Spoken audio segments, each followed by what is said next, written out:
Radio. Ako nga pala si Jared, 30 years old na sa kasalukuyan. Nangyari po ang ibabahagi ko sa inyo may halos isang dekada na ang nakakaraan. Hindi po ako pinalad na lumaki sa isang mayamang pamilya. Kaya nadoble kayod ako para sa sarili ko at sa mga magulang ko. Hindi na rin ako nakatuloy ng pag-aaral dahil kapos nga kami sa pera. Mas inuna namin ang pangangailangan sa mesa kesa sa kagustuhan kong matupad ang matagal ko ng pangarap. Minsan ay nangarap akong maging teacher sa elementary school. Bata pa lamang kasi ako noon, yun na ang gusto ko. Imbes na bahay-bahayan ang nilalaro ko ay kinukumbinsi ko noon ang mga kalaro ko na magpanggap ng mga estudyante ko at ako naman ang guro. Sa ganung paraan ay naisip ko mararanasan kong humawak ng chalk at magturo. Mataas ang tingin ko sa mga guro at pinangarap ko nga talagang mapabilang sa kanila. Dahil sa dati kong teacher noong elementary na si Sir Peralta. Siyang naging inspirasyon ko para ipagpatuloy ko ang kagustuhan kong maging teacher. Alam ni Sir Peralta na kapos kami sa pera kaya madalas ay inaabutan niya ako ng pagkain para makasabay ako sa mga kaklase ko noon na mag-recess.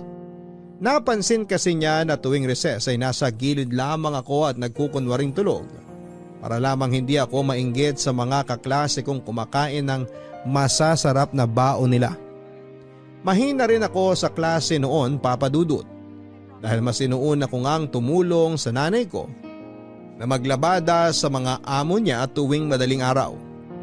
At tuwing pagkatapos naman noon ng klase ay tinutulungan ko ang aking ama para sa kanyang mga sideline. Naintindihan niyo ni Sir Peralta kaya naman nag-volunteer siya na i-tutor ako ng libre sa mga lesson na nahuhuli ako. Binibigyan din niya ako dati ng pera kapag may mga kailangang pagkagastosan sa klase. Siyang naging bayani ng mga katulad kong gustong makapag-aral pero walang pera. Masakit lang noon na maaga siyang pumanaw dahil sa isang aksidente. Parang sinama niya sa puntod ang mga pangarap ko mula noong namatay siya. Nawalan ako ng isang taong tutulong sa akin para makamit ko ang mga pangarap ko. Pero sinubukan kong alisin ang lungkot at ginawa ko siyang inspirasyon para subukan pang mangarap. Pero talagang kulang kung pangarap at sipag lang ang meron sa'yo. Hindi ako pinalad na maging teacher dahil hindi ako nakatungtong ng kolehiyo. Kinailangan kong huminto sa pag-aaral dahil mas kailangan ako sa bahay kesa sa eskwelahan.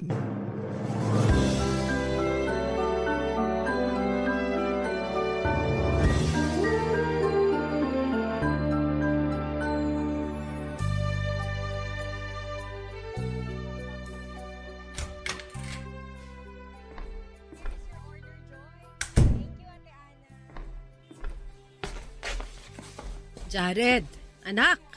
Nay, bakit po gising pa kayo? Iihi lang sana ako ikaw bakit kising ka pa? May binabasa lang po ako.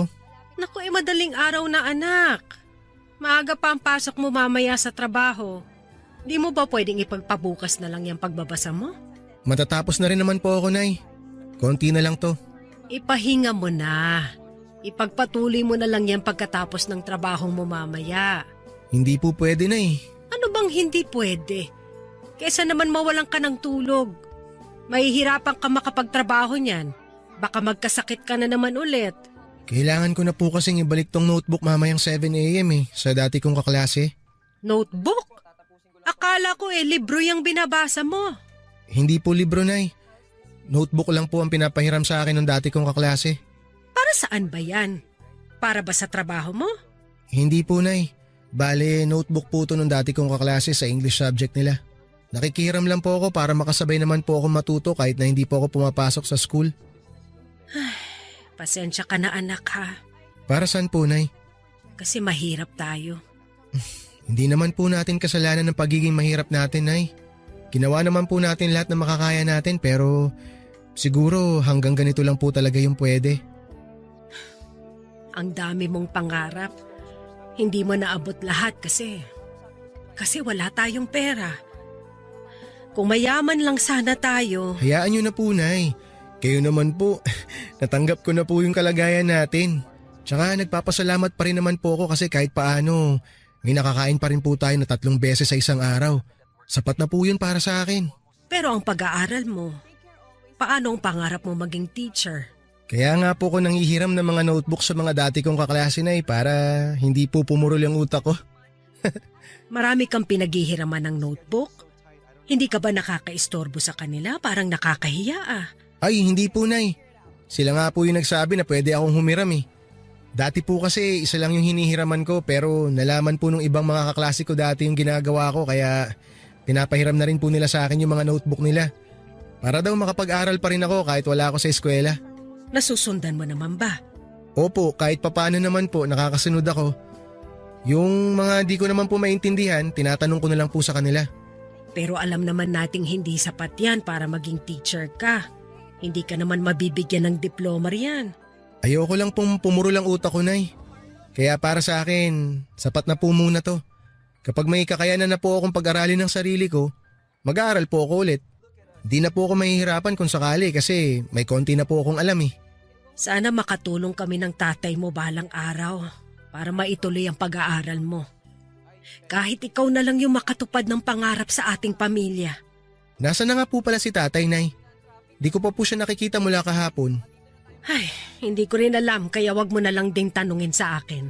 Saan na naman po kaya siya nagpunta? Napapadalas po yata hindi niya pag-uwi ah. Nako, hinayaan ko na lang ang tatay mo.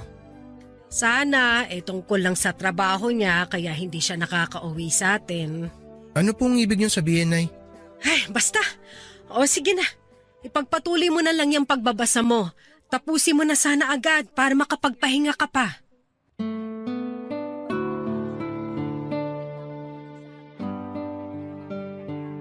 Iniwasan ni nanay na pag-usapan namin ang tungkol sa hindi pag-uwi madalas ni tatay. Walang nakakaalam noon kung saan nagpupunta si tatay Papa Dudut. Puro kasi siya sideline kaya kung saan siya napapadpad noon. Wala siyang eksaktong oras ng pag-uwi kaya madalas ang pag-aalala ni nanay sa kanya. Ako naman nasanay na sa ginagawa ni tatay pero naaawa pa rin ako kay nanay. Dahil nga si nanay yung madalas na napupuyat sa kakahintay kay tatay. Alam ko noon na hindi nakakatulog ng maayos si nanay dahil panay ang bangon niya sa kama. Na narinig ko mula sa aking maliit na kwarto. Parehong 50 anyos sa mga magulang ko at mula noong pinagbuntis ako ni Nanay Grace ay nagsama na sila ni Tatay Mongko. Ako lang ang naging anak nila dahil ayaw na rin ni nanay na magdagdag pa ng isang kapatid ko dahil mahirap nga ang buhay. Sinabi nga ni nanay na ako pa lang hindi na niya mabuhay ng maayos. Paano pa raw kapag meron pa akong kapatid? Hindi naman magkarelasyon ng mga magulang ko noong nagsama sila. Nabuntis lang ni tatay si nanay noong minsang may mangyari sa kanila. May karelasyong iba noon si tatay. Pero dala ng kalasingan kaya nagalaw niya si nanay sa mismong birthday ng kapatid ni tatay. Yung nakababatang kapatid ni tatay ang nag-invite kay nanay sa inuman na yon dahil siya ang may gusto kay nanay pero naunahan siya ni tatay. Nagkagusto naman daw si nanay kay tatay dati dahil nga gwapo si tatay. Amerikano kasi ang lolo ko pero hindi naman namin siya nakilala dahil noong nabuntis daw noon ang lola ko sa Olongapo ay napadeport daw ang aking lolo. Hindi na nakapag-usap noon ang lolo at lola ko mula noong na-deport pabalik ng Amerika si lolo. Nakapag-asawa na rin ng Pinoy si lola at doon naman nagkaroon ng purong Pinoy na kapatid si tatay. Papadudot gwapo ang tatay ko kaya maraming nahumaling sa kanya lalo na ang nanay ko. Kaya noong inaya ni tatay si nanay na may mangyari sa kanila ay hindi nakatanggi pa si nanay. At ako ang naging resulta noon, Papa Dudut.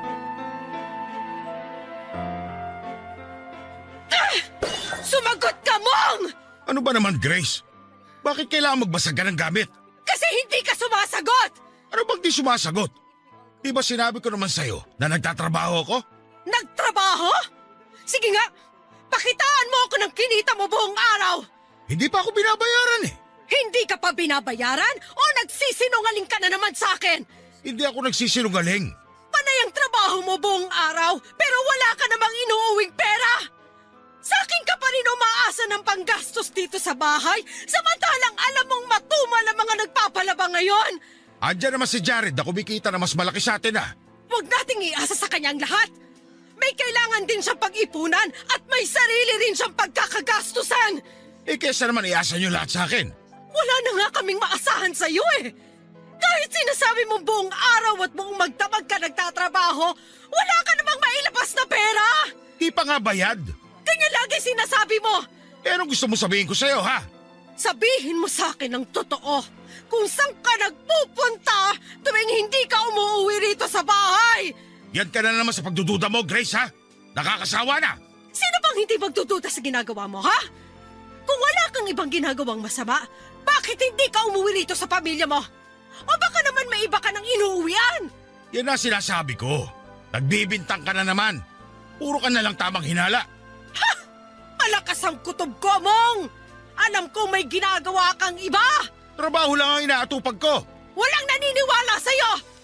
Aminin mo na lang ang totoo! Sino ang babae mo? Wala akong ibang babae. Sabihin mo na bago ko pa malaman sa iba! Wala kang malalaman sa iba kasi wala naman talaga. Sinungaling! Sige, basagin mo na lahat ng baso pati mga pinggan natin. Bulabugin mo mga kapitbahay natin para pagchismisan na naman tayo. Kaya tayo pinagchichismisan dahil sa mga ginagawa mo! Pinagchichismisan tayo dahil sa pag-iiskandalo mo. Hindi ka na lang nahiya. Kung meron mang dapat mahiya rito, ikaw yon! Ikaw ang gumagawa ng hindi maganda! Sige, magbintang ka pa. Kunti na lang talaga't mananawa na ako sa ugali mo. Baka matagal ka ng sawa sa akin, kaya sa iba ka na nagpupunta.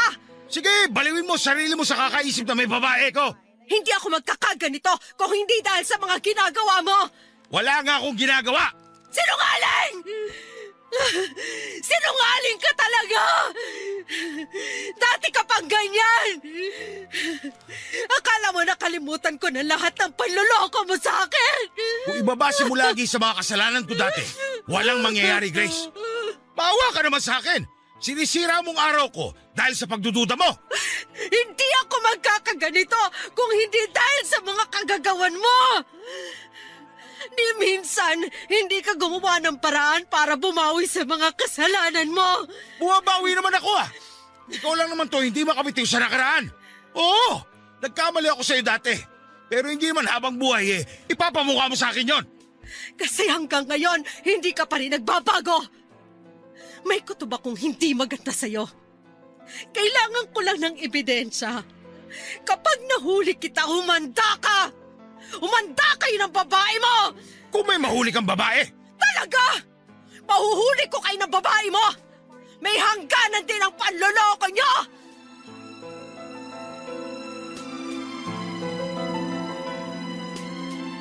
Alas 5 ng umaga nang umuwi si tatay at naabutan niyang gising pa si nanay. Nagising ako dahil sa pagtatalo nila at pagbabasag ni nanay ng mga gamit. Yun na ang normal na pangyayari sa bahay kapag hindi umuwi noon si tatay. Alam kong kasunod noon ang pagbubunganga at pagwawala ni nanay. Hindi ako lumalabas ng kwarto at nagpapanggap na lamang natulog pa dahil ayokong makialam sa problema nilang mag-asawa. Nananawa na rin kasi akong gumitna sa kanilang dalawa dahil sa akin sila nagagalit kapag may isa akong pinaburan. Ako na ang nahiya sa mga kapitbahay namin na naiistorbo dahil sa dalas ng pagtatalo ng mga magulang ko. Ilang beses nga akong nilapitan ng mga kapitbahay namin para kausapin ang mga magulang ko para mapatigil na sila sa ginagawa nila. Wala naman akong masabi dahil nga hindi ko alam kung paano mapag-aayos ang mga magulang ko. Mula kasi noong nang babae si tatay dati ay hindi na naibalik ang maayos nilang relasyon ni nanay. Sa totoo lang din noon, Papa Dudut, ay hindi naman ako sigurado kung talagang naging maayos ang relasyon nilang dalawa dahil si nanay lang naman yung halatang nagmamahal kay tatay dati. Napilitan nga lang na makisama sa isang bahay si tatay kay nanay dahil nga nagkaanak na sila. Kaya siguro si tatay naglikot pa sa mga babae dahil hindi siya totoong kontento kay nanay. Napaaga rin kasi ang pagiging ama niya, Papa Dudut. Narinig ko siya minsan na sinabi kay nanay Na siguro ang dahilan kung bakit nang bababae si tatay dati ay dahil hindi pa rin sawa sa pagkabinata. Yon ang nirason ni tatay kung bakit ilang beses siyang nang bababae habang mag-asawa sila ni nanay.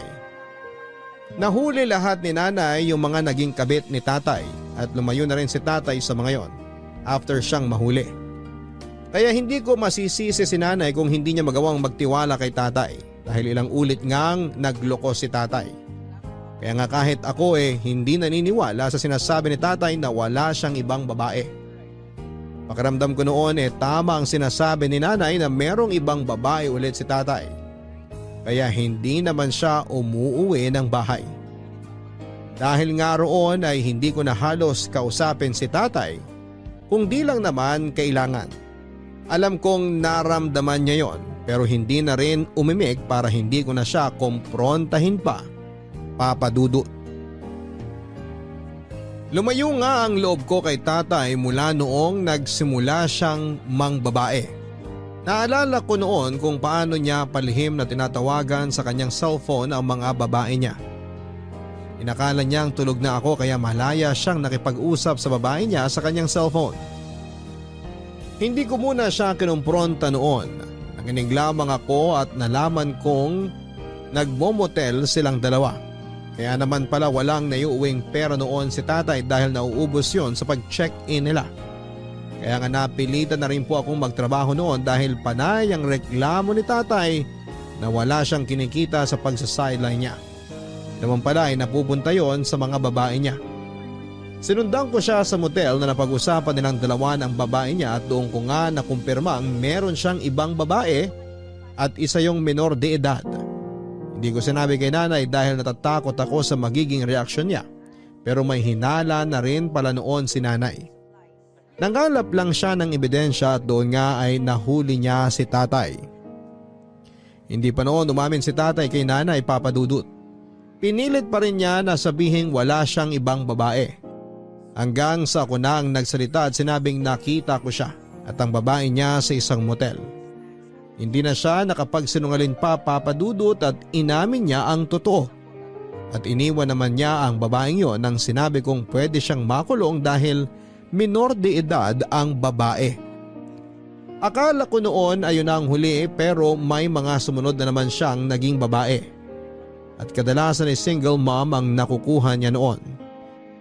Naiinis lang kami ni nanay dahil nalaman namin sa mga anak ng mga kabit niya na pupunta ang maliit na kinikita ni tatay.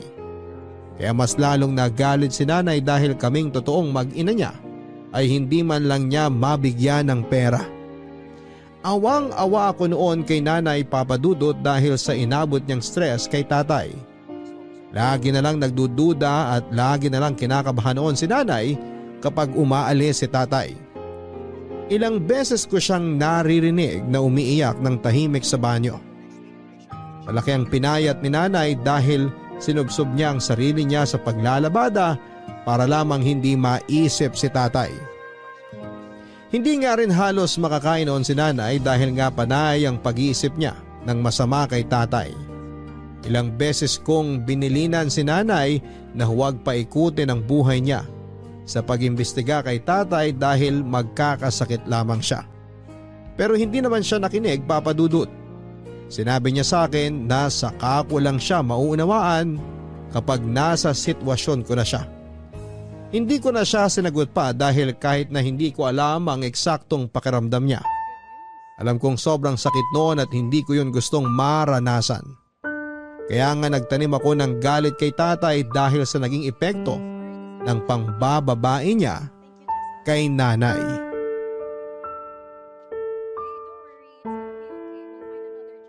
Jared anak, maupo ka nga muna rito sa tabi ko. Bakit po, tay? Makikipagkwentuhan lang naman ako sa'yo. Wala pa kasi ang nanay mo. Wala rin naman ako mapanood sa TV. Makinig na lang po kayo ng radyo. Ayaw mo bang makipagkwentuhan sa akin? Ang tagal na nang huli kitang nakausap eh. Marami po akong ginagawa ngayon, tay. At alam kong ganun din po kayo. Alam kong marami rin po kayong ginagawa. Tama ka, marami nga. Di ko na nga halos mahati ang sarili ko sa dami ng mga sideline ko. Di ibig sabihin po ba niyan, tay, marami na rin kayong pera? Para matulungan nyo na kami ni nanay sa mga gastusin dito sa bahay. Ayun lang. Karamihan kasi hindi pa bayad. Parang mahigit 1 taon nyo na pong sinasabi sa amin yan ni nanay. Yun naman kasi ang totoo eh. O sige po, sabi nyo eh. O ikaw, kamusta ka naman? Kumusta ang trabaho mo? Ayos lang po. Magkwento ka naman tungkol sa trabaho mo. Wala man lang akong alam sa ginagawa mo sa trabaho eh. Parehas lang naman po tayong walang alam sa ginagawa ng isa't isa. Parang may laman yung mga sagot mo sa akin ah. Wala naman po tay. Nagtanong kayo, sumagot lang naman po ako. Pati ba naman ikaw eh, ganyan na rin sumagot sa akin? Parehas na ba kayo ng nanay mo? Porque wala pa ako naiaambag dito sa bahay eh. Kung umasta kayo, kala nyo itataas yun na. Wala naman po kaming problema kung di po kayo nakakapag-ambag tay. Alam nyo naman po siguro kung ano yung problema namin ni nanay sa inyo. Dahil na naman ba ito sa bihira akong pag-uwi ha? Isipin nyo pong mabuti tay. Alam nyo po kung ano sagot dyan. Di mo na lang ako diretsahin. Pinagbibintangan mo rin ba ako may ibang babae? Kayo naman po nakakaalam niyan tay. Di na kailangan mambintang. Pinapaikot mo pa ako eh. O sige po tay, didiretsahin ko na po kayo. Tutal, ito naman po ang gusto nyo. May babae po ba kayo? Wala. Wala akong babae. O edi wala. Bakit parang hindi ka naniniwala? Importante pa po ba kung naniniwala ako o hindi? Kailangan mo akong paniwalaan kasi wala talaga akong ibang babae. Kung magpapakatotoo ako sa inyo tay, hindi po ako naniniwala. Sige, gayahin mo ang nanay mong puro hinala. Hinala lang po ba yun tay? O umuulit na naman po kayo sa mga pambababae nyo? Sige lang, isipin niyo kung anong gusto niyong isipin. Malinis ang konsensya ko. Wala akong ibang babae.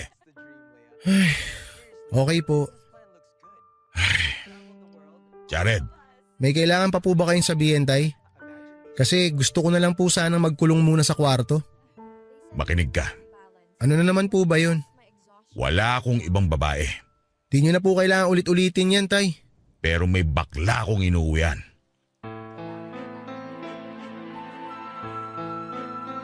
Nagulat ako sa revelasyon ni Tatay Papa Dudut. Hindi man lang ako nakatunog na namamakla na pala siya. Tinanong ko kung bakla ba siya pero hindi naman daw. Hindi na ako nagtanong ulit at saka pumasok na sa kwarto ko dala ng kabiglaan. Hindi ko noon maproseso ang sinabi ni Tatay at hindi ko alam kung paraan lang ba niya yon para ilihis ang iniisip naming may babae siya. Inisip ko na baka kaya niya lang sinabi na namamakla siya ay para hindi na kami magalit ni nanay. Bigla ko tuloy naisip si nanay ano kaya ang mararamdaman niya kapag nalaman niyang walang ibang babae si Tatay pero meron siyang baklang kalaguyo. Napalabas tuloy ako ng kwarto para kausapin si Tatay. Pinadali ko lahat ng mga tinatanong ko sa kanya bago dumating si nanay. Tinanong ko kung totoo ba talaga ang sinasabi niya o gusto niya lang makatakas sa pangbababae niya. Sinagot niya ako at sinabing totoong meron siyang baklang kalaguyo. Hindi pa rin ako makapaniwala noon kaya naman pinakitaan niya ako ng pictures ng baklang sinasabi niya. May itsura naman ng baklang kinabit ni Tatay. Nagnenegosyo raw ang baklang yon at itago na lang natin sa pangalang Dindin.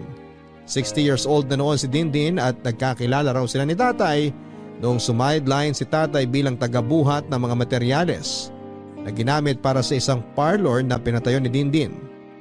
Nagkagusto raw si Dindin sa kanya dahil mahilig siya sa mestizo.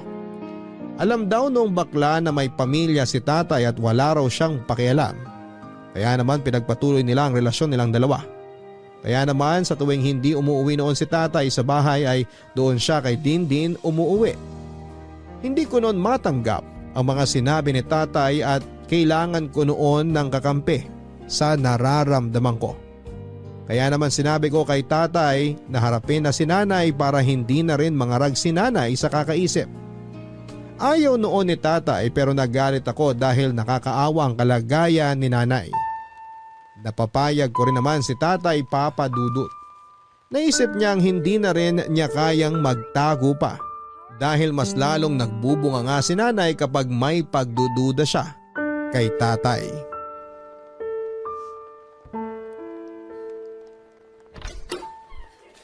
Jared, tulungan mo naman ako sa mga bit-bit ko. Sige po nay. Ano po ba tong mga to? Bakit po puro damit? Dito po ba kayo maglalabas sa bahay? Ay hindi, bigay yan ng isang amo ko. Mga pinaglumaan ng binata niya. Baka raw kasya sa'yo, kaya binigay na sa akin kesa raw gawing basahan. Isukat mo nga para makita ko. Mamaya na lang po, Nay. Ayos ka lang ba? Bakit parang Biyernes Santo ang mukha mo? Maupo na po muna kayo, Nay. May kailangan po kayong malaman. Kinakabahan naman ako, Jared. Ano pang nangyayari? Tay! Nandito na po si Nanay!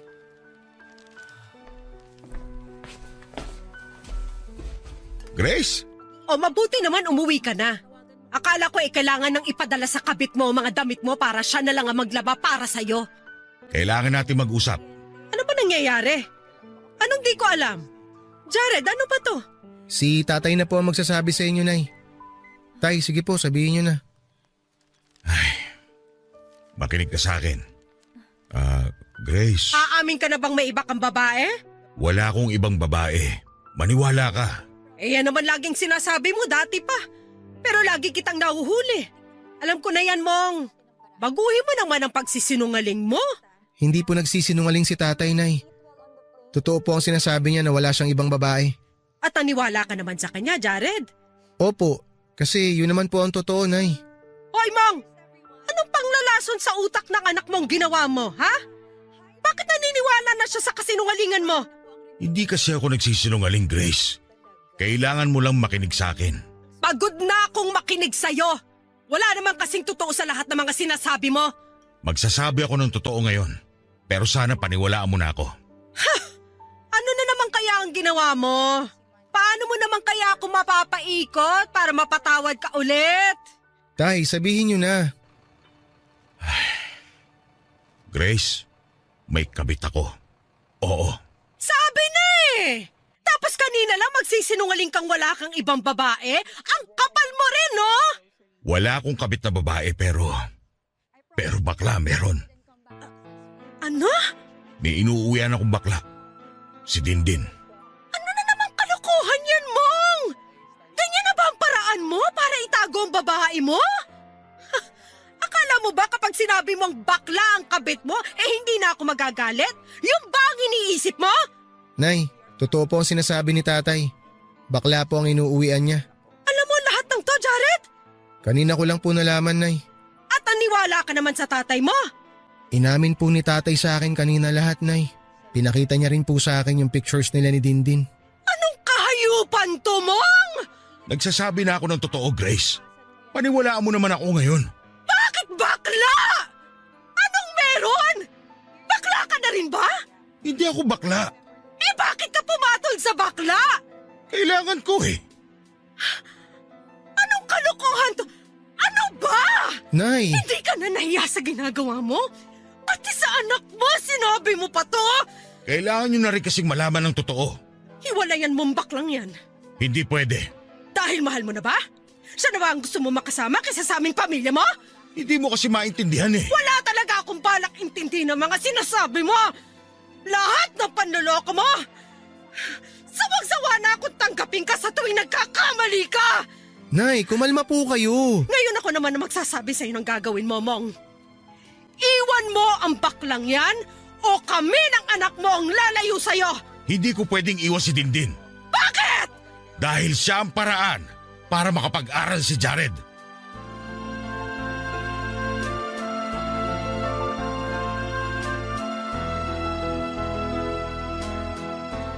Nabigla ako sa nalaman kong dahilan ng pamamakla ni Tatay Papa Dudut. Hindi ko inakalang dahil sa akin kaya siya namakla. Hindi naman niya nasabi sa akin noong nag-usap kami na dahil sa akin kaya siya nakipagrelasyon sa bakla. Wala rin akong nasabi noon at napatingin na lamang ako kay Tatay. Sinabi ni Tatay na nangako si Dindin na pag-aaralin niya ako sa kolehiyo basta uuwian lang siya ni Tatay lagi. Kaya naman kay Dindin umuwi madalas si Tatay na parang naging paunang bayad yon. Pumupondo pa raw kasi si Dindin nang ibibigay sa akin na pangpaaral dahil kapapatayo pa lamang niya ng isang parlor niya at hindi pa nakakabawi sa isang negosyo niya. Naiintindihan naman daw ni Tatay yon pero nirequest ni Dindin na kahit wala pa siyang naiaabot na pangpaaral ko ay magsama muna silang dalawa.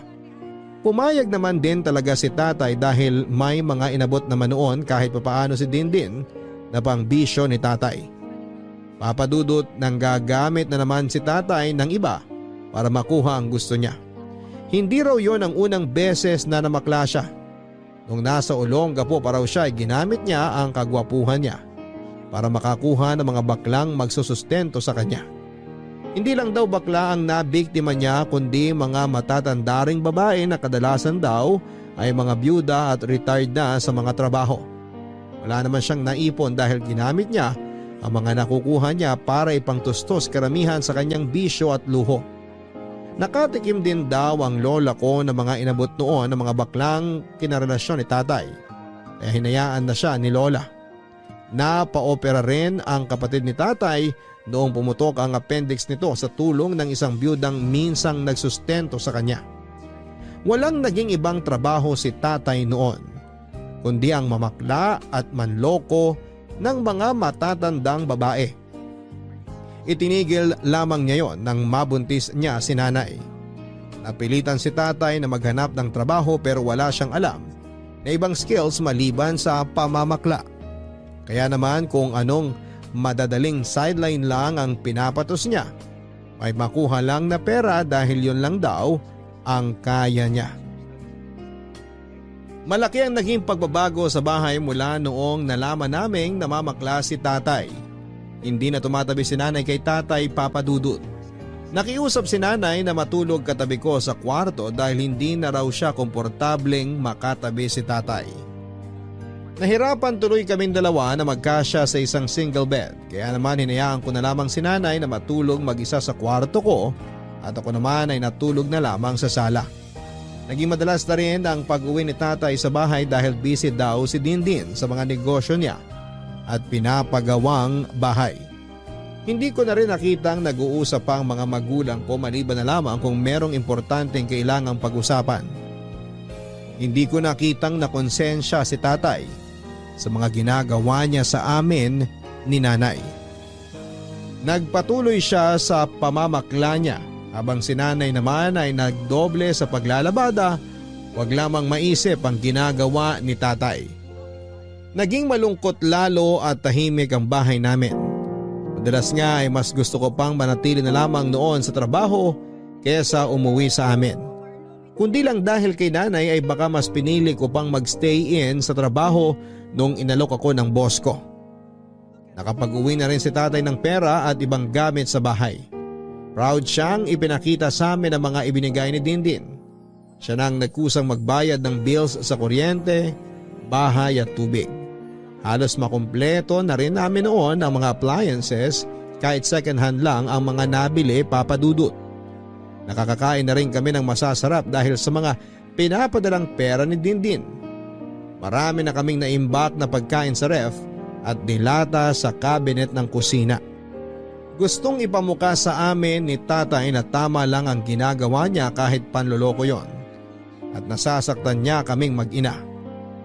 Dahil nga marami na siyang naiambag sa bahay kaya naman lumakas ang loob niyang ipilit ang mga batas niya sa amin. Lagi niyang gusto na umuo na lamang kami noon sa mga gusto niyang mangyari at pinagbawalan kaming umangal.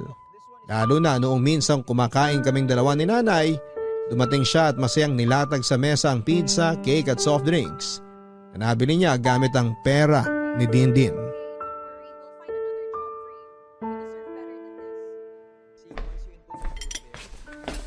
Kumakain na pala kayo. Mabuti na lang at naihabol ko itong mga dala ko. Kain po tayo, tay. Bumili po ako ng pinakbet at ginisang upo sa labas. Sumabay na po kayo. Ano ba namang pagkain yan? Ipakain nyo na lang yan dun sa aso ng kapitbahay. Ito lang po kasi yung nakayanan ko ngayon eh. Matagal pa po kasi ang sahod ko. Hayaan mo na. Ito na lang pizza, cake at soft drinks na dala ko ang pagsaluhan natin. Jared, igilid mo nga yung pakbet. Ayoko ng amoy ng bagoong. Sige po.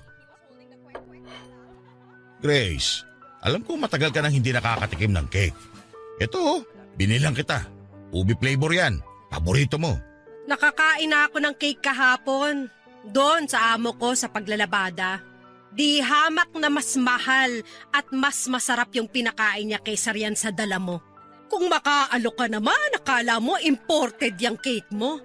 Ubero lang naman yan. Aray naman. Pinaghirapan ko kaya itong bilhin. Baka pinaghirapang bilhin ng kabit mong bakla. Nay, awat na. Kumain na lang po tayo. Inabutan niya ako ng pera pero akong bumili nito. Malayo kaya ang dinayo ko para mabili lahat ng to. Tapos hindi man lang kayo magpapasalamat. Salamat po, Tay. Mabuti pa tong si Jared eh. Wala kang aasahang thank you sa akin, Mong. Kahit mamuti pang mga mata mo. Ito talagang nanay mo, Jared. Masyadong mataas ang pride. Hindi sa mataas ang pride ko. Pinangangalagaan ko lang ang dignidad ko. Anong gusto mo sabihin? Wala akong dignidad, ganun ba? Sino ba kasi sa ating tatlong kumikita ng pera sa maling paraan? Hindi naman si Jared, di ba? Dahil nagtatrabaho siya ng marangal. Lalong hindi naman ako. Dahil kahit mababa ang sahod ng isang labandera, malinis naman ang pinagmulan. Malinis naman ang pinagmulan ng mga pera ko Galing to lahat kay Dindin at malinis sa mga negosyo niya. Wala naman ako sinasabing sa maruming paraan kumikita si Dindin. Ang sinasabi ko lang rito, ikaw! Nay! Malinis ba ang pamamaraan mo ng pagkuha ng perang ipapalamon sa pamilya mo? O di ayan! Itatapo ko na lang lahat to. Tutal, ang busilak niyo mag-ina. Ang yabang mo Tay, wag na po kayo mag-away. Pagsabihan mo tong nanay mo Akala mo napakalinis. Hoy, para sabihin ko sa iyo, Grace, ako pa rin ang padre di pamilya. Kaya matuto ka rumispeto sa mga inuuwi ko rito. Paano kung irerespeto ang mga bigay mo na galing sa kabit mong bakla? Ano? Pagkatapos kang laway-lawayan ng bakla mo, bibili ka ng pagkain tapos ipapakain mo sa akin? Hoy, Mong! Hindi ako tulad mo! Hindi yung kaya ng sikmura ako! Pasalamat ka nga, nag-uuwi pa ako. Wala akong dapat ipagpasalamat sa'yo. Marumi kang tao! Nakakatiri ka! Nung hindi ako nag-uuwi ng pera dito, panay ang bunganga mo kasi wala akong mayambag. Tapos ngayon meron na ako na ibibigay. Hindi mo pa rin maisa rin yung lintik na bunganga mo. Mas gusto ko pang wala ka na lang naiaambag na pera rito sa bahay kesa nagbibigay ka nga pero galing naman sa panloloko mo. Wala ka nang magagawa, Grace. Mula ngayon, dahil ako na nakapagbibigay ng mas malaking pera dito, matuto na kayong makinig sa akin. Naiintindihan mo? Hindi mo ako mapapasunod! Baboy ka! Nagtitipi lang ako sa iyo, Grace. Pero wag mo ako sangarin. Nay, Tay, ano ba kayo? Makinig kayong dalawa. Mula bukas, dito titira pansamantala si Dindin. Ang kapal na mukha mo na patuloyin dito ang kabit mo? Sa kanya nang gagaling ang pinabubuhay ko sa inyo. Kaya tanggapin yung pareho o lumayas na lang kayo sa bahay na to. Tay, sobra naman na ata to. Di ako nagsasalita dati pero... Higit kanino man, Jared, para sa itong ginagawa ko. Para sa pangarap mo. Kaya huwag kang kontrabida. Naiintindihan mo?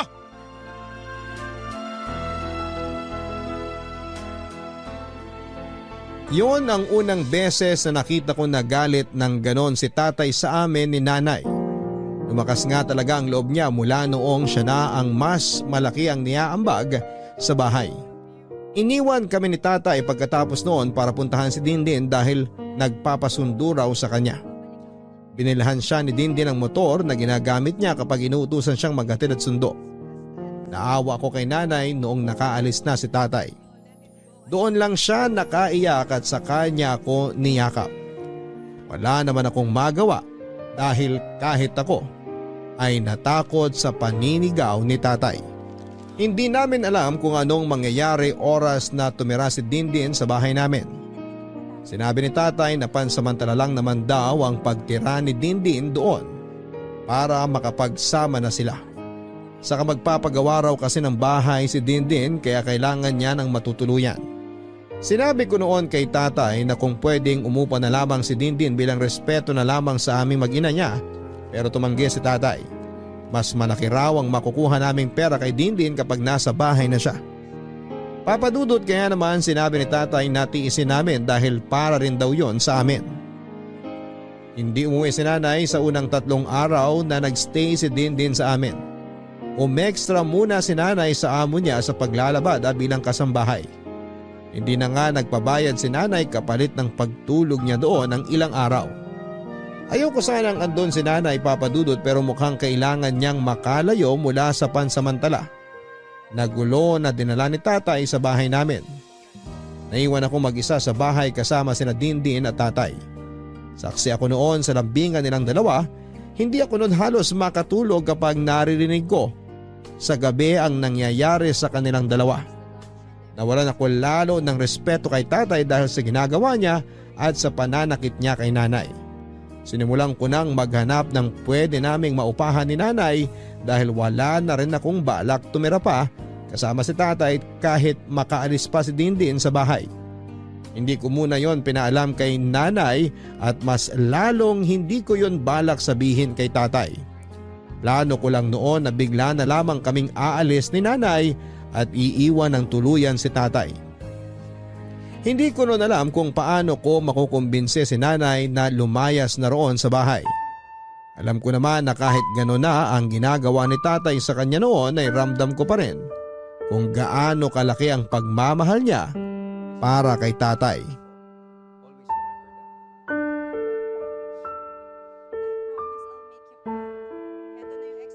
Hello, Jared. May kailangan po ba kayo, Ma'am Dindin? Dindin na lang. Di mo naman ako amo para tawaging ma'am. Okay po. Ano pong kailangan nyo? Hindi lang ako makatulog. Ang init kasi. Pasensya na po kayo kung walang aircon dito sa amin. Di rin po kasi pwedeng kabitan dyan sa kwarto nyo ni tatay. Ipapahiram ko na lang po sa inyo yung electric fan ko para kahit papano dalawa po yung nakatutok sa inyo. Ay, hindi na. Ano ka ba naman? Kaya ko naman. Sinabi ko naman po kay tatay na hindi talaga uubra dito sa bahay. Kasi nga po maliit tsaka mainit. Kung gusto nyo po, may kakilala po ako na nagpapaupa ng apartment. Mas malaki at mas komportable po kaysa rito sa bahay namin. Hindi na. Gusto ko rin dito.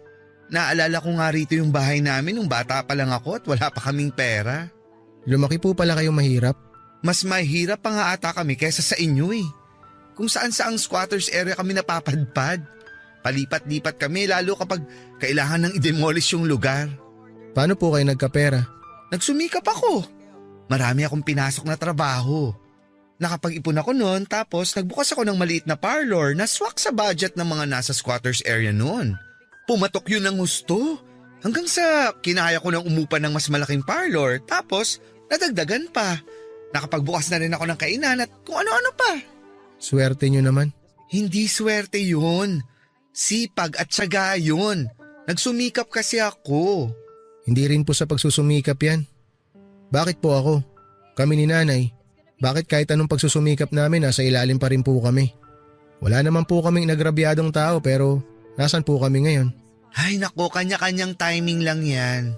Para sa inyo madali lang pong sabihin kasi naabot nyo na eh. Ako po, suko na ako. Alam ko pong hanggang dito na lang kami. Tinanggap ko na po yun. Yan naman sana ang wag mong gawin, Jared. Mawala na ang lahat. Wag lang ang tiwala sa sarili mo. Madali lang po kasing magsalita. Hindi ko alam kung paano ka pa kukumbinsihin. Pero alam mo ba, naaalala ko sa yung anak ng ex ko dati. Pinag-aral ko yon nung mga panahon na sumuko na siya sa buhay niya. Nakontento siya namang snatch ng wallet at cellphone sa Divisoria. Yun ang pinangbubuhay niya sa sarili niya. Nakilala ko yung tatay niya dati. Nagtrabaho dun sa dati kong eatery. Nakwento nga niya na ganun yung anak niya.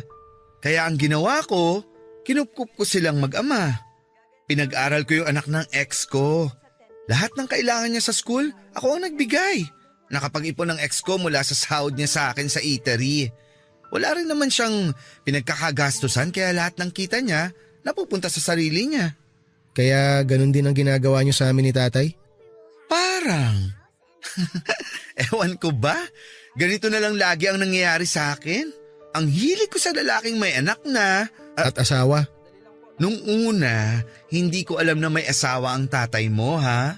Sa kanya lang sinabi sa akin nung napaibig na niya ako. Wala naman na ako nagawa. Lubog na ako eh. Kaya pumayag na lang ako maging kabit.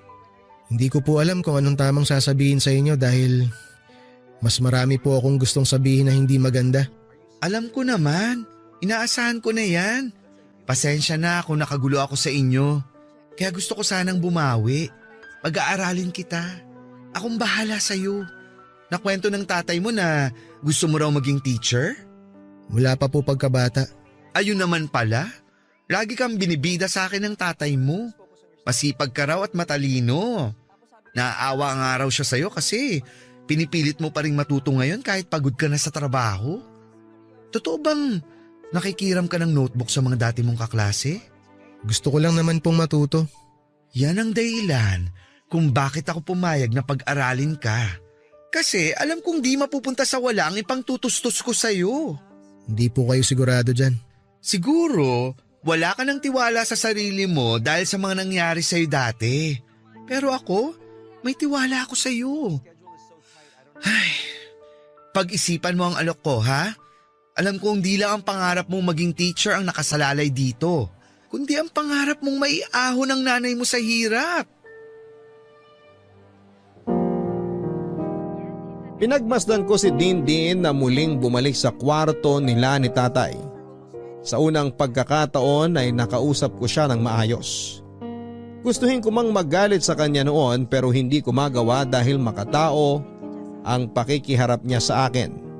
Nakonsensya ako ng kaunti dahil pakiramdam ko ay natraidor ko si nanay dahil sa usapan naming yon ni Dindin. Napaisip ako sa mga sinabi ni Dindin sa akin. Naramdaman ko ang kagustuhan niyang makatulong sa akin ng walang ibang intensyon. Naisip ko ang inalok niya sa akin na pag-aralin ako. Aminado akong nakaramdam ako ng saya nung sinabi niyang handa siyang akuin ng gastos sa pag-aaral ko. Matagal ko ng pangarap na makabalik muli sa pag-aaral. Papadudo tuwing pagkatapos ng trabaho ay dumadaan ako sa pangarap kong university at doon ay nagmamasid lang.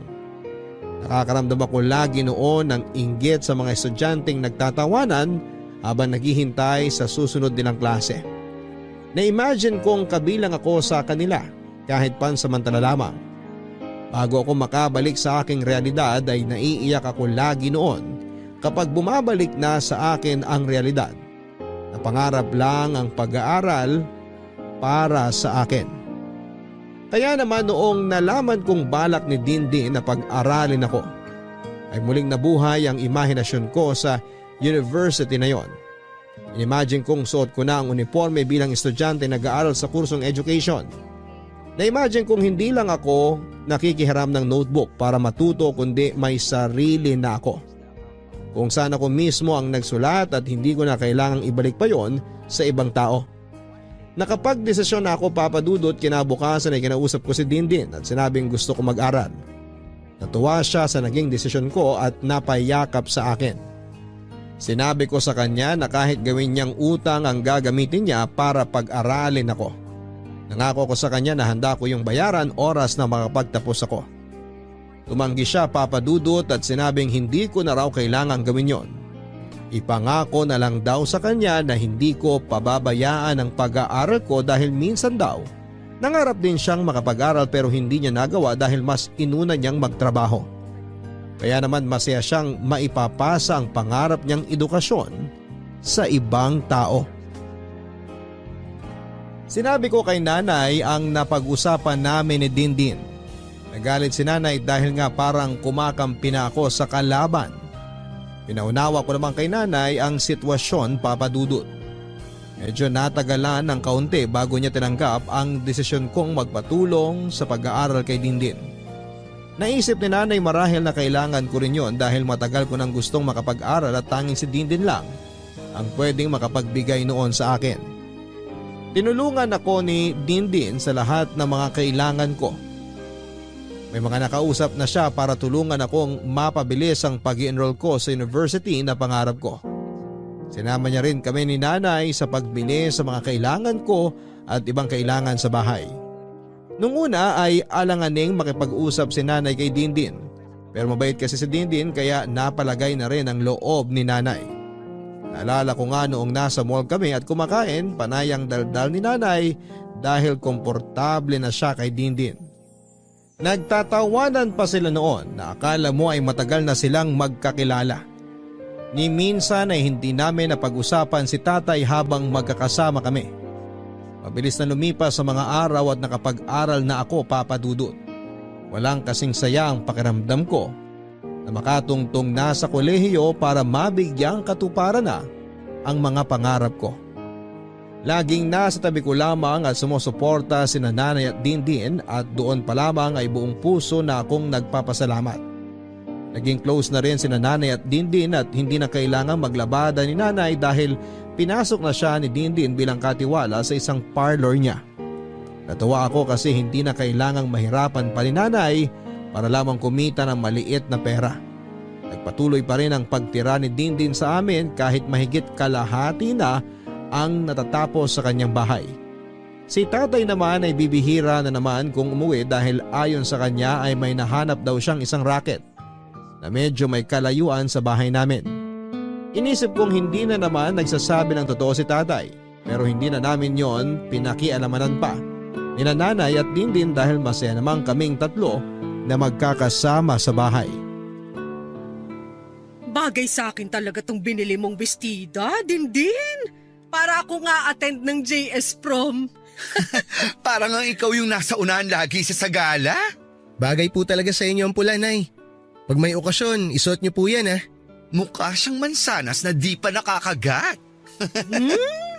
Ilang beses na kaya akong nakagat. Ay, ang landi, Mami! Ikaw kasi hinawaan mo na ako. Sabi ko na kayo naririnig kong ingay sa labas Among, muwi ka rin sa wakas. Kumain ka na ba? Oo, pinakain na ako ng boss ko kanina bago umuwi. Jared, tulungan mo nga ako ipasok yung mga gamit ko sa labas. Bilisan mo. Okay po, Tay. Nay, Dindin, labas lang po muna ako sandali. O sige, kausapin mo muna yung tatay mo. Tay, Anong balita? ano pong balita? Sa pag-aaral mo. Wala po akong bagsak ngayong SEM, tsaka po Ang ibig kong sabihin sa tanong ko kung kailan ka makakapagtapos. matagal pa po. Bakit ang tagal? Second year college pa lang po ako, Tay. Ilang taon ba dapat? 4 po. Ay, kung alam ko lang na magtatagal pala, di sana pinera ko na lang kay Dindin lahat. Ano pong sinasabi niyo? O ganito bilisan mo makapag-aral. Gawin mo lahat para mas maaga ka makapagtapos kung pwede yon. Yun naman po ang plano ko, Tay. Magsa-summer classes din po ako. Maganda yan, para makahingi ka rin ng dagdag na pera kay Dindin. Bakit naman po ako hihingi ng dagdag? Sumunod ka na lang. Yung sapat lang para sa tuition at baon ko po ang kinukuha ko. Nakwento po kasi ni Dindin na medyo kinakapos din siya dahil nga nagkaroon ng problema dun sa pinapagawa niyang bahay. Kailangan daw bakbakin ulit yung sa kusina. Wala akong pakialam sa nangyayari sa bahay niya. Ang sa akin lang, humingi ka lang na humingi. Huwag kang maniwala na walang perang baklang yan. Maraming tinatago yan na hindi natin alam. Tay, nakakahiya na po yun. Maawa naman po tayo sa kanya. Siya na nga po gumagastos ng lahat dito sa bahay. Kaya nga gagatasan pa natin para masulit naman yung pagtira niya dito. Hindi ko po kaya yun, Tay. Ako ang tatay mo, kaya sumunod ka sa gusto ko. Tay! Kapag magsasabi ka kung magkano tuition mo, dagdagan mo. May kakilala ko na kayang mameke na resibo para hindi tayo mahuli. Tay, wag naman ganun. Magtatrabaho na lang po ako ulit para yun po ang iaabot ko sa inyo kung sakaling kailangan nyo. Para di na po natin kailangan lukuhin si Dindin. Hindi mo mapagsasabay ang pag-aaral at pagtatrabaho. Mag-aral ka na lang habang meron pang nag-aabot sa'yo. Yun naman po ang ginagawa ko eh. Pero maging wise ka rin at humingi pa ng dagdag. Para di sa inyo yan ang nanay mo. Paano pong para sa amin? Ayos naman na po kami ni nanay kung ano lang po ang meron eh. Malaking pasasalamat nga po ni nanay na pinasok siya ni Dindin na katiwala sa parlor niya eh. Isa pa yung nanay mo. Hindi ginagamit ang utak. Alam mo ba pwede siya makakupit doon sa parlor na hindi nalalaman ni Dindin? Ay, ako lang ba gumagamit ng utak sa pamilyang to? Ginagamit po namin ang utak namin, Tay. Kaya alam po namin na mali ang magnakaw at magsinungaling. Huwag mo akong pangaralan, Jared. Mas matanda ako sa'yo. Mas marami akong alam kung paano mabuhay sa mundong to. Hindi uubray puro bait lang. Tanda mo yan. Tay! Maawa naman kayo sa akin. Dirin-diri na akong galawin ng baklang yan. Mabuhay lang kayo mag-ina. Humihingi lang ako ng konting pabor na dagdagan mo hinihingi mo para may maitago tayong pera bago ko siya idispatcha. Kaya sundin mo lahat ng sinasabi ko. Kung ayaw mo ngayon pa lang, idispatcha ko na yung si Dindin. Kasi pag pinalayas ko na yung baklang yan, tignan lang natin kung makapag-aral ka pa.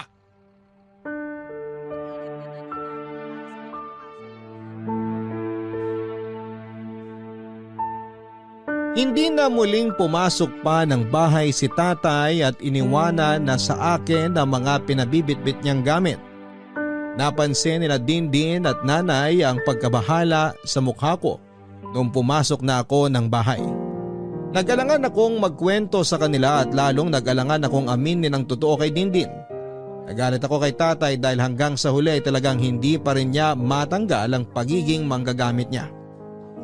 Pakiramdam ko noon ay meron siyang bagong pineperahan kaya gano'n na lamang niya gustong i-dispatch siya si Dindin. Nagpaalam ako kina nanay na aayusin ko lang ang mga gamit ni tatay sa kwarto nila. Yon ang kinuha kong pagkakataon para mag-isip kung sasabihin ko na ba kay Dindin ang mga gustong mangyari ni tatay. Hindi ko noon alam kung anong gagawin, kung susunod ba ako dala ng takot kay tatay o tatanggi ako dahil napamahal na sa amin si Dindin. Papadudod sa maiksing panahon na nakasama namin si Dindin ay wala siyang ibang ginawa kundi pakitaan kami ng maganda. Tinuring niya kaming pamilya at naramdaman ko kahit papaano na meron akong ama dahil sa pagiging responsable niya. Papadudot na padali ang pagdidesisyon ko dahil mas tumimbang ang kabutihang pinamalas sa amin ni Dindin. Naalala ko yung pag-aalaga niya noong nagkasakit si nanay at naospital. Siya ang nagtakbo sa ospital kay nanay at siya rin ang nagbantay. Pinaghahanda niya ako ng almusal sa umaga bago ako pumasok noon sa school. Kahit na alam kong puyat siya dahil sa pag-aasikaso niya sa mga negosyo niya. Mula noong naging ka-close niya si nanay ay hindi ko na muling nakitang malungkot muli si nanay. Nagkaroon na ng laman ng mga pisngi ni nanay dahil wala na siyang stress na nararamdaman at nakakakain na rin ng maayos. Nilagaan at minahal kami ni Dindin Papadudot at malaking kasamaan kung sa kabila ng mga ginawa niya ay tatraydorin ko siya dahil lang sa utos ni tatay. Kaya agad akong lumabas ng kwarto ni na tatay dala ang desisyon ko. Inarap ko sina Dindin at nanay para ipaalam sa kanila ang napag-usapan namin ni tatay. Handa na ako noon kung ititigil na ni Dindin ang pagpapaaral sa akin dahil sa plano ni tatay. Mas gusto ko na yon kaysa tuluyang maubusan ng pera ang taong walang ibang ginawa kundi maging mabuti sa aming mag-ina.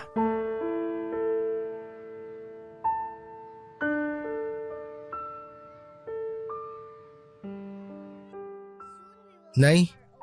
Dindin? Ano yun? Parang problemado ka bigla ah. Oh, nak. May problema ka ba? May masakit ba sa'yo? Kausapin ko po sana kayong dalawa. Tungkol saan yan? Kinausap po kasi ako ni tatay kanina sa labas. Asa na pala siya? Umalis na po ulit. Dindin, hindi man lang natin napansin na hindi na siya pumasok ulit, no? Nasanay na tayong wala na siya lagi? Ano bang pinag-usapan niyo ng tatay mo? Gusto po niya na humingi ako ng dagdag na tuition kay Dindin. Pwede naman kung talagang kailangan. Bakit naman hindi? Gusto po ni tatay na sobrahan ko po yung hihingiin ko sa inyo. Wag daw po eksakto lagi. Bakit naman daw? Alam ko na yan. Alam niyo na po ang balak ni tatay? Hindi lang ang tatay mo ang gumawa niyan sa akin. Marami pang iba. Yung mga naging ex ko noon. Nung sawa na at diri na sa akin, dinoble na yung hinihingi. Minsan pa nga triple. Para may ipon sila kung sakaling iiwan na nila ako. Bakit mo namang hinayaang gawin sa'yo yun dati? Tanga nga ako, di ba? Ganon kalungkot ang buhay naming mga bakla. Alam at tanggap ko na yan. And expect ko na yan nung nililigawan pa lang ako ng tatay mo. Alam kong balang araw, iiwan din niya ako pag di na niya ako kailangan. Mas mabuti pa po unahan niyo na po si tatay. Kayo na po ang makipaghiwalay. Para hindi na po siya ulit makakuha sa inyo. Hamo siya. Ang dami ko nang pinagdaanan ganito. Kakayanin ko yan. Maliit na bagay. Pero hanggat kayong dalawa ni tatay, ipipilit niya lang po sa akin na kunan kayo ng pera eh. Hindi ko naman ipagdadamot sa inyo ng nanay mo ang pera ko. Humingi lang kayo. Walang problema. Sobra na ang naibigay mo sa amin, Dindin. Kaya nga po, ayos lang kung sakaling hindi niyo na po ituloy yung pagpapaaral sa akin. May mga naisip na rin po ako na pwede kong pasukang trabaho para makapag-aral pa ako kahit paano. Ay, hindi naman pwede yun. Nangako ako sa'yo na hanggang makatapos ka susuportahan ko ang pag-aaral mo. Pero hanggat ginagawa niyo po yan, lagi lang akong uutusan ni tatay na nakawan kayo ng pera. Hindi ko po kaya yun. Kaya nga mas lalo kong gustong pag-aralin ka eh. Para kapag nakapagtapos ka na, makakahanap ka na ng trabaho. Pag nakahanap ka na ng trabaho, Hindi ka na matatakot sa tatay mo dahil ikaw na ang bubuhay sa inyong mag-ina. Hindi ko po kayo kayang lokohin. Mas lalong di ko kayo kayang pabayaan hanggat nakapaligid sa inyo ang tatay mo. Sa totoo lang, hindi ko na po talaga alam ang gagawin. Ang gusto ko lang na gawin mo, galingan mo sa pag-aaral. Kung brasuin ka man ulit ng tatay mo na humingi ng dagdag na pera sa akin, gawin mo, magbibigay ako. Pero Ibibigay ko ang perang kailangan ng tatay mo. Huwag kang mag-alala. Malakas na ulit ang kita ng mga negosyo ko. Nakakabawi na ulit ako.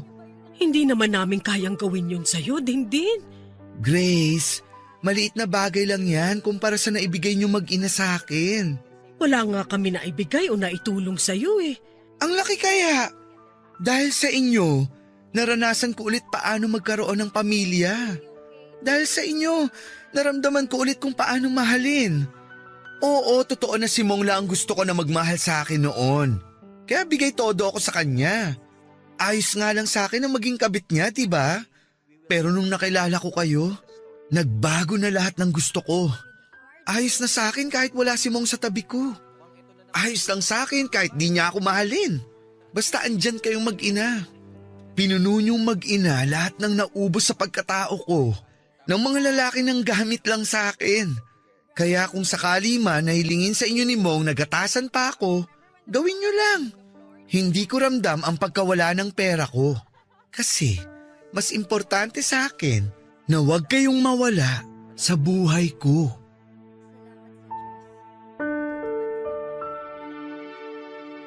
Naiyak kami ni Nanay sa mga sinabi ni Dindin. Napamahal na talaga kami ni Nanay kay Dindin at hindi na namin kayang mawala pa siya sa buhay namin. Hindi dahil sa mga inaabot niya kundi dahil sa pagmamahal niya. Siya ang parang tumayong padre di pamilya sa amin ng mga panahong pinabayaan kami ni tatay. Siya ang naging ama ko na gumabay at nagmahal sa akin noon naghahanap ako ng kalinga kay tatay. Siya ang laging pumupuri noon kay nanay na nagdala ng maraming ngiti kay nanay. Iyakap ko si Dindin at doon ay umiyak siya. Nagpasalamat siya dahil tinanggap namin siya sa bahay. Papadudot, hindi ko sinunod ang sinabi ni tatay na gatasan pa si Dindin. Kahit ilang beses na pumayag si Dindin ay hindi ko pa rin yun magawa sa kanya noon. Nagalit si tatay sa akin dahil sa pagkontra ko sa plano niya. Tinakot niya akong palalayasin kaming mag-iina pero hindi na yon umepekto sa akin dahil mas pipiliin kong umalis na lamang sa bahay niya kaysa magnakaw at manloko ng kapwa tulad ng madalas niyang ginagawa. Noong hindi ko siya sinunod ay nakipaghiwalay siya kaagad kay Dindin. Bilang panakot sa akin, akala niya noon kapag hiniwalayan niya si Dindin, titigil na si Dindin sa kakasustento sa aking pag-aaral. Doon nagkamali si tatay Papadudut. Inakala ni tatay na tatanggi si Dindin sa pakikipaghiwalay niya. Tinanggap lang yon ni Dindin at saka umalis na sa bahay namin. Nagulat si tatay dahil akala niya hahabol si Dindin. Pero hindi yon nangyari, Papadudut. Tinawagan ni tatay si Dindin para makipag-ayos pero hindi na sumagot pa si Dindin. Makalipas ang ilang araw ay bumalik si Dindin sa bahay para kunin kaming mag-ina. Nagkataon na wala si tatay kaya nakapaghakot na kami ng mga gamit namin para tumirapan samantala sa inuupahang apartment ni Dindin. Pinagpatuloy ni Dindin ang pagpapaaral sa akin. Naghanap pa rin ako ng trabaho para makatulong sa kanya dahil alam kong hindi biro ang mga ginastos niya para sa negosyo at bahay niya. Inanap kami ni tatay para bumalik sa bahay at nagsisisi na raw siya sa mga ginawa niya at handa na siyang magbagong buhay. Una niyang kinausap si nanay dahil alam niyang marupok si nanay sa kanya. Pero hindi na umepekto ang pagmamanipula ni tatay sa kanya. Tinawagan din ako ni tatay para ipaalam na merong isang bakla na mas mayaman kay Dindin na pwede raw akong matulungang makapasok sa mga public school para magturo dahil malakas daw ang kapit ng baklang yon. Tinanggihan ko siya, Papadudut, at nagpasalamat pa rin ako kahit ganon ang nangyari. Dahil sa kanya ay nakilala namin si Dindin. Si Dindin na naging ama sa mga panahong pinabayaan niya kaming mag-ina. Sa ngayon ay isa na akong guro sa isang elementary school sa Cavite. Masaya ako na kahit nahuli ako sa pagtupad ng pangarap ay nagawa ko pa rin. Nang mga panahong akala ko wala ng pag-asa pa para maabot ko ang pangarap ko, biglang nagpadala ang Diyos. Ang isang taong tutulong sa akin at yon ay si Dindin. Kasama pa rin naming mag-ina si Dindin at sa ngayon ay paralisado na siya dahil sa isang sakit na gumupo sa kanyang may ilang taon nang nakakaraan. Nawala lahat ang negosyo niya at binenta na rin ang bahay na naipatayo niya para sa pagpapagamot niya. Nakabili naman siya ng mas maliit na bahay, Papadudot, kung saan kami nakatirang 3. Kami na ang nag-alaga sa kanya, ako na ang nagsilbing breadwinner sa amin. Hindi namin siya pinabayaan tulad ng ginawa niya sa amin noong kailangan namin siya. Hanggang sa dulo ng buhay niya ay nangako ako na hindi siya iiwanan kahit na anong mangyari. Hanggang sa dulo ng buhay niya ay nangako ako na magiging pamilya kami. Maraming salamat po sa pagbasa ng aking liham. Ang inyong kabarangay forever, Jared. Masarap nga sa pakiramdam na maabot ang iyong mga pangarap. Lalo na kapag alam mong pinaghirapan mo at nakayanan mo hanggang sa dulo. Mas masarap lalo sa pakiramdam kapag alam mong natupad mo ang pangarap mo nang hindi gumagawa o gumagamit ng ibang tao. At wala nang masasarap pa sa pakiramdam kapag nagawa mong tuparin ang mga pangarap mo nang may pagsuporta galing sa mga taong mahal mo. Mahirap mabigyan ng katuparan ng mga pangarap lalo na kung ikaw ay kapos at walang ibang taong makakatulong para mapunta ka sa unahan. Pero may mga taong katulad ni Jared na kahit wala o kahit na alam na alanganin ay hindi pa rin sumuko.